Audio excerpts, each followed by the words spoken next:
Vamos falar de saúde? Saúde agora, oferecimento Unimed Piracicaba. Dr. Carlos Augusto Ferraz Júnior, muito boa noite, obrigado pela presença, infectologista da Unimed Piracicaba. Obrigado aqui pela presença, viu? Obrigado pelo convite. O doutor vai falar conosco aqui sobre a dengue. Chega o verão, chega a chuva e chega a dengue novamente. Se você tiver alguma pergunta, você pode participar conosco através do nosso WhatsApp 991411048 ou 25341234. Tá aí o WhatsApp, ou você pode também participar através do nosso telefone 25341234. Doutor Carlos, vamos falar um pouquinho, né, para a gente até ressaltar, né, de que forma nós podemos pegar a dengue. Sim. A dengue é transmitida pela picada do mosquito Aedes aegypti, né? Normalmente esse mosquito é mais ativo nas primeiras horas do dia e no final da tarde. Ele ocorre mais na temporada de verão, no período chuvoso. Isso normalmente os casos iniciam em dezembro, né? Vão atingir um pico no mês de março. E depois, quando começa a esfriar, a partir de maio a gente costuma ter uma diminuição do número dos casos de dengue a partir de então. A gente tem a figura aqui, né, mostrando para nós, e é sempre logo no comecinho da manhã, que é os horários mais críticos, e no final da tarde, final da tarde. E é duro, né, doutor? Com esse calor, a gente deixa as portas, janelas abertas, e é um convite aí para o mosquito entrar, né? Exatamente. E na maioria das vezes a pessoa nem percebe que foi picada, porque o mosquito tem um agente anestésico na sua saliva. Olha só. A pessoa não percebe que foi picada, que foi exposta ao risco de contaminação pelo vírus. Perfeito. Pois não, Maria, diga. Doutor, queria também que o senhor falasse um pouquinho para quem nos assiste, para ficar atento, quais são os principais e os primeiros sintomas da dengue? Certo. Os sintomas da dengue iniciais são febre, né? Dores musculares, dores articulares. As dores são muito intensas. A dengue chega a ter o nome de febre quebra-ossos, principalmente por conta da intensidade das dores que os pacientes sentem. Podem ocorrer também vômitos, dor de cabeça, dor retroorbitária, que seria dor atrás dos olhos, e outros sintomas mais tardios, como manchas na pele, né? E nos outros casos mais graves, complicações como sangramentos, outros sintomas que chamariam a atenção nos casos mais graves já. Agora, os sintomas às vezes aparecem depois de... Qual que é o tempo de... Há um período de incubação também, doutor? Sim. Ele foi picado, há um período de incubação. O período de incubação costuma ser de 4 a 10 dias após a picada, né? Normalmente os sintomas vão acontecer após esse período da picada e a doença costuma durar em torno de 7 dias. São 2 a 7 dias de sintomas. Esses sintomas, como o senhor falou, que é muita dor dos ossos, né? Dores musculares. Febre, dor de cabeça, vômitos. Igual como o senhor falou, de 4 a 5 dias, 4 a 10 dias, né? Essa época é época de viagem, né? De repente a pessoa foi para a praia, adquiriu a dengue, voltou de férias, aí, a princípio eu acho que é um cansaço pós-férias, fui lá para a praia, me diverti, mas pode ser que seja dengue mesmo, né? É muito comum que a dengue seja uma doença transmitida durante viagens. Durante as viagens também. Uma das preocupações em relação aos viajantes que voltam com febre, é uma doença bastante comum. E a partir do momento que ela começou a sentir um mal-estar, se ela fizer o teste, já vai acusar já que é dengue, ou ainda não? Tem um tempo também, doutor? Então, os testes para diagnóstico de dengue se dividem nos testes na fase inicial dos sintomas. Nós podemos fazer exames que chamam NS1, que é para fazer uma pesquisa direta do vírus. Esse teste ele pode dar positivo do 1º ao 5º dia dos sintomas. Ele, quando vem positivo, ele acaba já fechando o diagnóstico de dengue. Perfeito. Mas ele pode vir negativo e não excluir o diagnóstico de dengue. O diagnóstico definitivo é feito através de testes sorológicos, que vão detectar a presença de anticorpos no sangue. Esses testes só têm validade quando são colhidos a partir de 7 dias do início dos sintomas. Só a partir de 7 dias do início dos sintomas é que o organismo começa a produzir anticorpos e a detecção desses anticorpos pode fazer o diagnóstico da infecção pelo dengue. O mesmo teste pode revelar qualquer outro tipo de infecção parecida? Não, o teste é específico para a dengue. Certo. Os testes sorológicos são testes específicos para determinada doença. Você tem que fazer ele de acordo com a sua suspeita diagnóstica. Agora, a questão dos sintomas são parecidos, né? Os sintomas são parecidos com várias outras doenças febris, né? Febre maculosa, febre amarela, ou outros quadros infecciosos como diarreia infecciosa, podem ter manifestações bem parecidas. A própria virose, né? Que é muito comum nessa época também, né? Quadro gripal, né? Inicial, pode começar com febre, dor muscular, dor de cabeça. Então, existem várias doenças em que os sintomas se sobrepõem. Perfeito. Pois não, Mar, diga. Doutor, e assim, a pessoa de repente passou, né? Tá passando por essa fase, como o Neto disse. Foi um cansaço, passei pelos primeiros sintomas, quase que despercebido ou não querendo né, dar muita atenção. Quando que a pessoa tem que se preocupar já com com o agravamento desses sintomas? O que seria o agravamento? Sim, existem alguns sinais de alerta em relação à dengue. Esses sinais de alerta são bem conhecidos, né? Nós temos como um sintoma muito importante dores abdominais. São dores abdominais muito intensas que não melhoram com os analgésicos comuns. Vômitos persistentes também, que a pessoa usa uma medicação contra enjoo. Esses vômitos não cedem, persistem. São sinais de alerta também.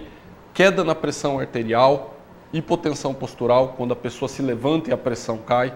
Um estreitamento da pressão arterial, quando a pressão arterial sistólica, que é a pressão máxima, fica muito próxima da mínima. Olha só. Quando essa diferença fica num valor de 20 ou menor que 20, por exemplo, quando a pessoa está com uma pressão de 100 por 80 ou 90 por 70, é uma coisa que chama atenção. E, além disso, os fenômenos hemorrágicos, sangramentos que podem ocorrer na gengiva, sangramento nasal, sangramento através das fezes, vômito com sangues, sangramento vaginal nas mulheres. Esses fenômenos hemorrágicos também chamam a atenção são um critério de gravidade. Perfeito. Nós estamos ao vivo aqui, estou conversando, Dr. Carlos, infectologista da Unimed Piracicaba. Hoje o assunto é a dengue. Essa é a época que a dengue mais acaba aparecendo aí, também por descuido de todos nós, né? Às vezes o descuido está 2 casas para a sua direita, 2 casas para a sua esquerda, só que o mosquitinho, ele não vai pela numeração, não vai pelo CEP, ele vai voando e vai fazendo as suas vítimas. Por isso, todos nós devemos pensar melhor aí, cuidar nas nossas áreas externas da casa e também na parte interna. Tem pergunta chegando pelo WhatsApp, é isso, Maria? Exatamente. Pois não, diga. Doutora Cláudia, ela faz uma pergunta muito interessante. Olha, queria saber do doutor se pegar dengue mais de uma vez vai ficando mais perigoso para a pessoa. Cláudia. Sim. A minha mãe é uma pessoa que pegou 2 vezes. Pegou, é verdade, né? 2 vezes. Sofreu muito. O risco de dengue hemorrágica realmente é maior numa segunda infecção. Isso é uma realidade. A pessoa, quando tem a primeira infecção, ela vai desenvolver imunidade contra aquele vírus. Existem 4 sorotipos de vírus da dengue. Quando você tem infecção por um desses sorotipos, você adquire imunidade permanente contra aquele vírus. Numa segunda exposição a um outro sorotipo do vírus, existe um fenômeno imunológico. O organismo acaba desencadeando uma reação inflamatória muito intensa. Porque entende que é parecido o vírus, exatamente, né? E aumenta-se o risco de complicações e aumenta o risco de dengue hemorrágica. Isso é uma realidade. Aproveitando, doutor, o caso da minha sogra, né, que chamou a atenção que a primeira dengue dela parecia que foi muito mais tranquila, no sentido assim, ela ficou cansada, mas a segunda ela ficou toda pintada. Toda manchada, né, Maria? E ela ficou acamada, ela não conseguia levantar e não tinha o que fazer. Ela já tinha mais de 80 anos, ficou bem debilitada. O espectro da doença é muito variável. A dengue tem desde casos assintomáticos, que vão ser diagnosticados apenas através de exames laboratoriais, até casos mais graves que podem culminar até no óbito. Felizmente, né? A mortalidade da dengue é baixa, nós temos em torno de 1% apenas de mortalidade, né? Isso nos casos que diferença, mais né? graves. Se a gente pensar há 20 anos, talvez, atrás, né? 15 anos atrás, é muito mais grave, né, doutor? Sim. E nós temos os extremos de idade, né? As crianças e os idosos, como ela falou, que são sempre populações especiais, que têm um risco de complicações maior e, portanto, exigem uma atenção maior da nossa parte. Doutor, animais domésticos também podem adquirir dengue? Pode ser picado e adquirir dengue? Não, a dengue não é transmitida para animais. Apenas alguns primatas, existem relatos de transmissão para macacos, mas que também não adoecem. Diferente da febre amarela, que aí é perigoso, os né? Os macacos adoecem, né, e fazem parte da cadeia de transmissão. Os animais não têm importância na cadeia de transmissão da dengue. A dengue depende dos reservatórios humanos mesmo. Sim. E dos mosquitos. Ela circula entre os mosquitos e entre os humanos. Já tem doutor, assim, um tratamento específico ou uma vacina para prevenir? Já está desenvolvendo? Como é que anda essa Não existe tratamento específico para a dengue. Não existe nenhum remédio que tenha ação direta contra o vírus da dengue. O tratamento da dengue se baseia em sintomáticos para alívio dos sintomas e nos casos mais graves, principalmente na hidratação. É muito importante quando você tem suspeita de dengue, iniciar a hidratação. Uma hidratação bem importante, a gente fala de 3, 4 litros no mínimo por dia de água para esses pacientes, como forma de evitar complicações do dengue. Já foram testados anticorpos, né, imunoglobulina específica contra o vírus, mas a aplicação não houve resposta clínica, não houve nenhum benefício. Em relação à vacina, existe uma vacina contra a dengue. Né? Essa vacina tem uma taxa de proteção de 65%, mais ou menos, mas no ano passado a indicação dela passou a ser apenas para quem já teve dengue confirmada uma vez. Perfeito. O que aconteceu é exatamente o que a gente estava explicando em relação ao segundo episódio de dengue.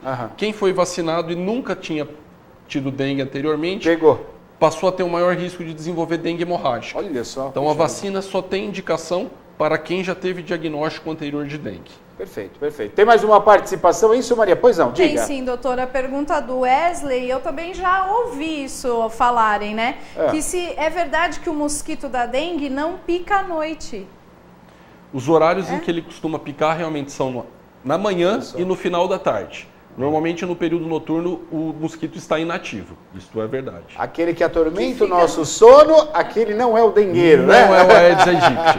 O Aedes aegypti, outra particularidade, normalmente nós não captamos o som. Olha da vibração das asas dele. Então aquele mosquito que a gente ouve ali só vai para atrapalhar o sono mesmo. Não vai causar dengue. Não vai causar. É silencioso. A dengue é silenciosa. Olha, a gente vai para o intervalo, é rápido o intervalo. A gente já volta com o doutor aqui falando sobre a questão da dengue. A gente vai falar agora sobre prevenção, né? A questão da dengue sobre prevenção e outras doenças que estão aí também em conjunto, né? Nesse período. Vamos para o intervalo e a gente volta já. A Unimed Piracicaba enumera tudo o que tem de melhor para oferecer a você. O mais completo plano de saúde da cidade e região. Só a cooperativa médica líder em Piracicaba conta com mais de 590 médicos cooperados. Programas de medicina preventiva, pronto atendimento adulto, infantil, ortopédico e ginecológico. E o melhor, você. Vendas 19 34 17 1800. Unimed Piracicaba, 47 anos de muita saúde. Saúde agora, oferecimento Unimed Piracicaba. Gente, se quer mais informações da Unimed Piracicaba, você pode entrar no site também, está aí na tela para você, unimedpiracicaba.com.br ou ligar em horário comercial no 3417-1800. As imagens que você está acompanhando é do nosso hospital, o hospital da Unimed. Um grande ganho para a cidade de Piracicaba e região, né, gente? Tem um hospital como esse, olha o tamanho do hospital com especialistas. Eu sempre falo aqui,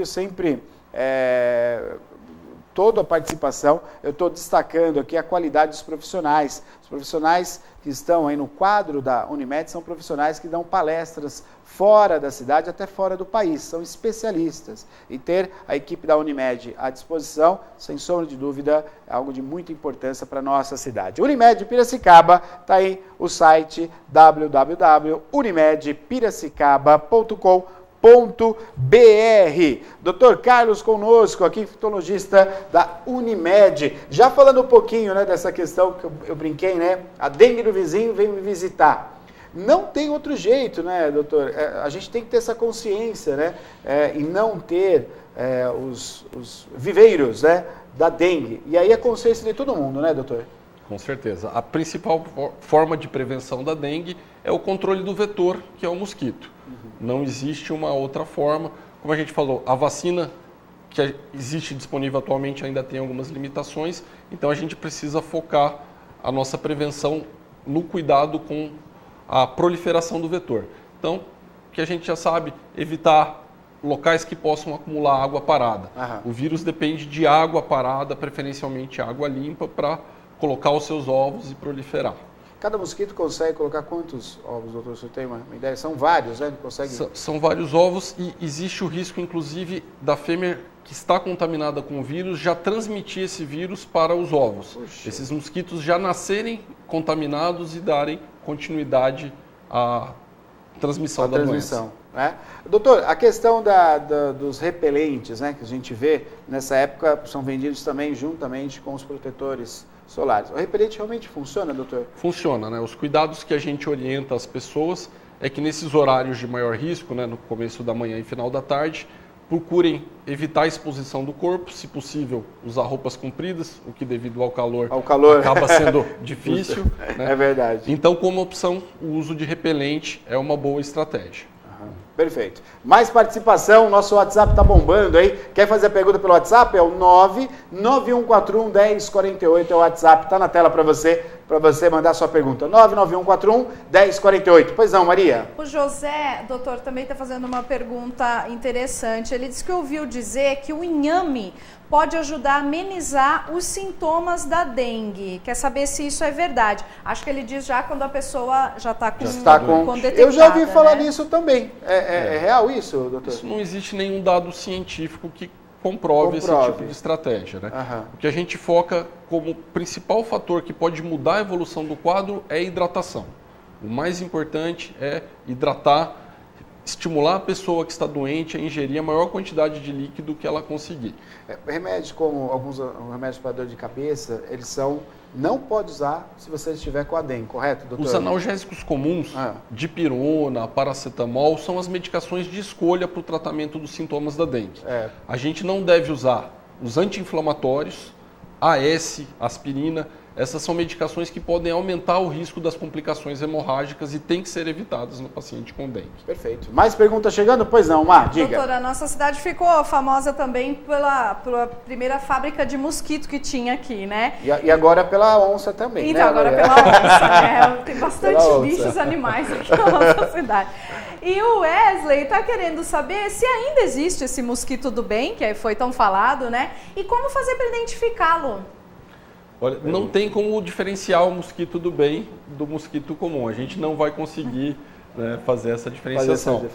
Né? E nos últimos anos parece que tem havido um resultado positivo em relação a isso. Né?